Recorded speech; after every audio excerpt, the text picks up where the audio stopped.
Et restons toujours à l'Académie des Beaux-Arts où la 3e édition de l'exposition des travaux des fins d'année à voir jusqu'au 30 août prochain. Une manière de susciter l'émulation de cette institution mais également de promouvoir les meilleurs étudiants. Devant la salle d'exposition, les invités, les corps académiques, étudiants et artistes pour le vernissage de la 3e édition de l'exposition des travaux de fin d'année à l'Académie des Beaux-Arts. Les 65 étudiants sélectionnés proposent des œuvres qui donnent une idée claire de l'étendue des talents de ces futurs porte-étendards de la culture congolaise. Je représente une toile, une série de toiles qui s'intitule Manipulation.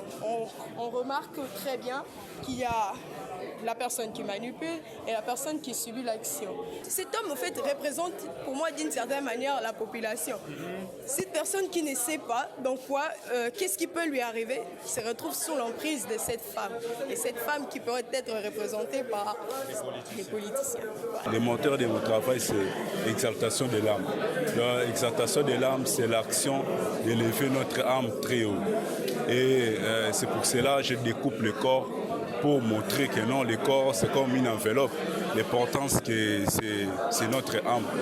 Sur mes tableaux, je parle de la sensibilité de l'homme.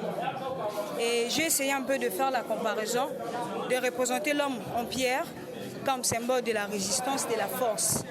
Mais souvent, nous les hommes, nous donnons l'apparence d'être forts, résistants, de l'apparence. Mais à l'intérieur, nous avons des blessures intérieures. La femme d'aujourd'hui, elle est plus concentrée sur la beauté. Vous voyez? Alors, nous ne refusons pas que la femme puisse chercher à être belle. C'est dans sa nature que la femme puisse être belle, puisse être propre. Mais aujourd'hui, ça a eu une autre allure.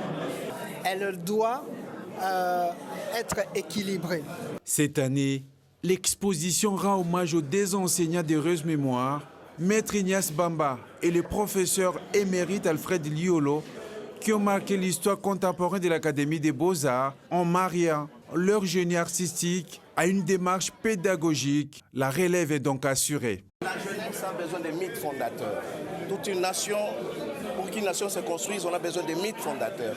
Et cette institution a été bâtie sur les socles, sur un socle en fait, qui est constitué de plusieurs personnages qui sont des artistes ou des professeurs. Et c'est dans cette optique-là que nous avons des professeurs qui nous ont quittés, en la personne des professeurs Bamba et professeur Liolo, qui ont contribué de manière significative à la reconnaissance de cette institution, à la reconnaissance du statut de l'artiste. En tout cas, cela allait de soi que cette 3e édition, que nous puissions la leur consacrer en fait. Une exposition à voir absolument à l'Académie des Beaux-Arts jusqu'au 30 août prochain.